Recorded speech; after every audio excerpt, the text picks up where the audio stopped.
People in town don't talk to me much. They call me stupid, or worse, the village idiot. But I ain't stupid. I see things they don't. I pay attention, maybe too much. Sometimes it gets me in trouble, seeing things I shouldn't. Maybe that's why they think I'm slow. I guess most people don't like to talk about the things that make their skin crawl. They'd rather pretend life is just what's in front of them. No need to look behind or worry about what lurks in the shadows. But I'm different. I know better. Take the mirrors, for instance. I ain't never trusted them. Not since I was a boy, and definitely not now. There's something wrong with mirrors. They show you what you want to see, but they don't show you everything, you know? Like you're looking at yourself, but not all of you. There's parts of you missing, and I know there's things that live in them. See, most folks don't pay mirrors no mind. They'll check themselves out real quick, fix their hair, smile, and walk away without thinking twice. But I've been watching them long enough to know that the reflection you see ain't always your own. Sometimes when you look long enough, you catch a glimpse of something else. I've seen it. I've seen them, the Tatterclaws. Nobody believes me, of course. Why would they? I'm just that idiot who hangs around the general store, the guy who sweeps the church steps because the pastor feels bad for him. They don't think I know nothing, but I do. I know about the Tatterclaws, and I'm scared because they're coming for me. It started a few weeks back, I reckon. I was minding my own business, doing my rounds at the church, when I noticed something off. There's a big mirror in the back, one of them old ones, with the wooden frame that looks all fancy. I've always hated that mirror, never liked walking past it. But that day, as I was sweeping the floor, I saw something in it, just for a second. At first I thought it was just me, maybe my eyes playing tricks. But I stopped, broom in hand, and stared at my reflection. Everything looked normal at first. My raggedy clothes, my unkempt hair, my wide, tired eyes. But then, I noticed something wasn't right. My reflection, it was off somehow. It looked thinner, stretched, like someone had tugged at the edges of my skin. And there was something behind me, just out of sight. A shadow, a long, thin shape lurking at the corner of the mirror, like it was waiting for me to turn away. I blinked and it was gone, but my heart was pounding in my chest. I knew better than to think it was nothing. I'd seen enough strange things in this town to know when something wasn't right. I backed away from the mirror, broom still in hand, and didn't look at it again the rest of the day. That night I couldn't sleep. Every time I closed my eyes, I saw that shadow, that long, thin figure watching me from the edges of the mirror. And when I did finally drift off, I had the worst dream. I was walking through the town, but everything was dark, like the sun had never come up. The buildings were empty, the streets deserted, and everywhere I looked, there were mirrors. Big ones, small ones, cracked ones, all reflecting me in 100 different ways. And in every mirror, there it was, that shadow following me, creeping closer with every step I took. I woke up drenched in sweat, my heart hammering in my chest. But the worst part, I felt like I'd been cut. My skin stung like someone had dragged a blade across it. When I looked in the mirror, there was nothing there. No blood, no marks, nothing. But I felt it. I tried to shake it off, told myself it was just a bad dream. But deep down I knew it wasn't. The next day, I started paying more attention. To the mirrors, to my reflection, to everything around me. And that's when I started seeing them, the Tatterclaws. They don't come out in the light. No, they're smart. They wait for you to be alone, when you're looking at yourself in a mirror, when you think it's just you. I saw one again a few days later. I was cleaning up the little diner on the edge of town, another one of the places that lets me hang around and do odd jobs.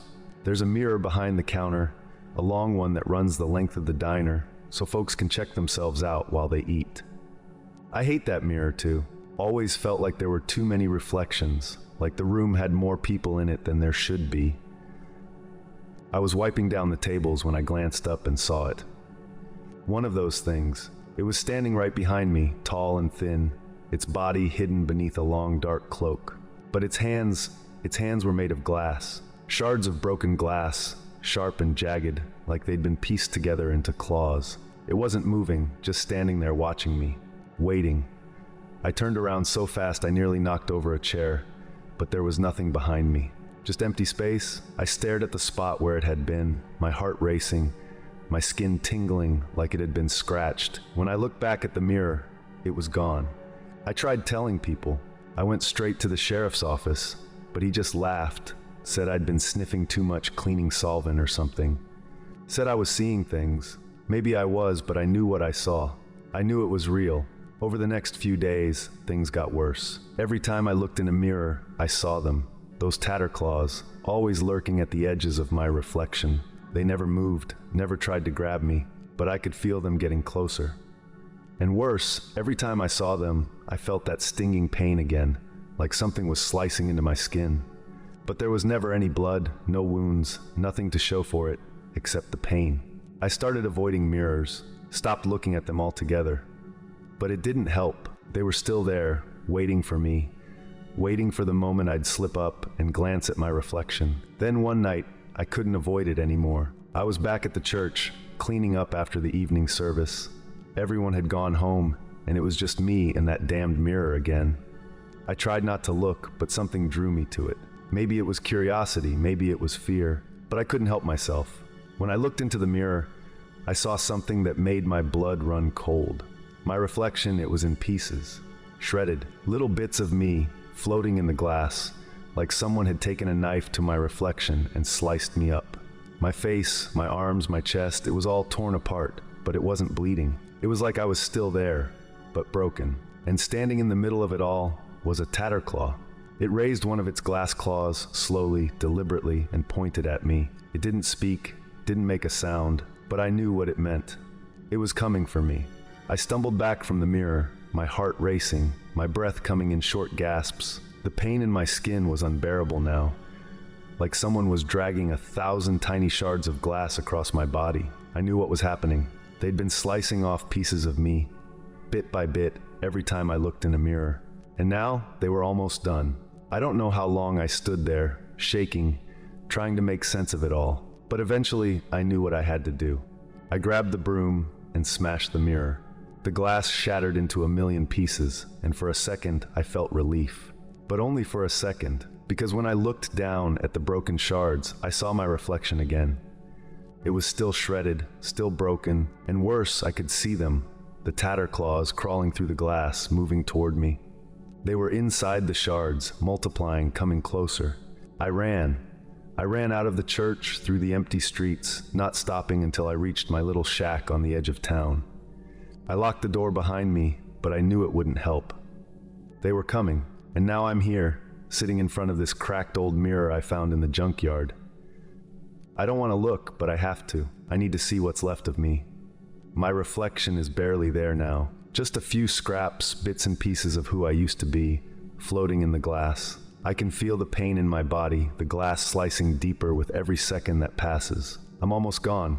Almost. The Tatterclaws are waiting. I can see them in the mirror, their long, cloaked bodies and their jagged claws. They're smiling at me, I think. If they have faces under those hoods, they're smiling.